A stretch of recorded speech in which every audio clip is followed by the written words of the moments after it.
திமுகவினர் தேர்தல் நேரம் என்பதால் வீடு வீடாக வந்து ஏமாற்றுகிறார்கள் என முன்னாள் அமைச்சர் SP வேலுமணி தெரிவித்துள்ளார்.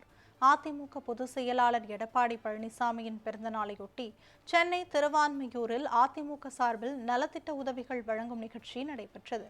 இந்நிகழ்ச்சியில் ஆட்டோ, படகு, தையல் இயந்திரம், சலவை பெட்டி, கிரிக்கெட் மட்டை என 4071 பேருக்கு நலத்திட்ட உதவிகள் வழங்கப்பட்டன.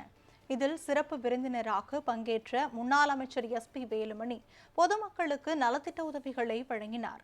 அப்போது பேசிய அவர், அதிமுக ஆட்சி காலத்தில் கொண்டுவரப்பட்ட தாலிக்கு தங்கம் உள்ளிட்ட பல திட்டங்களை நிறுத்திவிட்டு 1000 ரூபாய் கொடுக்கும் திட்டத்தை 3 ஆண்டுகள் கழித்து திமுக கொண்டு வந்திருப்பதாக தெரிவித்தார்.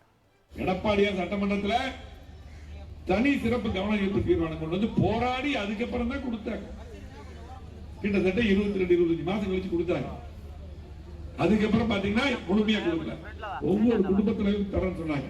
பாதி பேர் கொடுத்தாங்க. இப்ப தேர்தல் வந்தங்காட்டி இன்னும் கொஞ்சம் அந்த ஃபார்ம் கொடுத்து நாங்க இன்னும் தரப்போறோம்னு சொல்லி போட்டு இன்னைக்கு பாத்தீங்கன்னா எல்லாத்துக்கும் ஃபார்ம் கொடுத்துருக்காங்க. ஆனால் யாரு திமுக வீட்டுல இருந்து கொடுக்கல.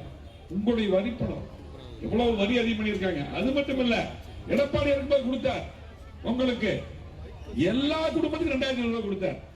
ஆனா இவங்க பாதி பேத்துக்கு கொடுக்குறாங்க, பாதி பேருக்கு கொடுக்கல.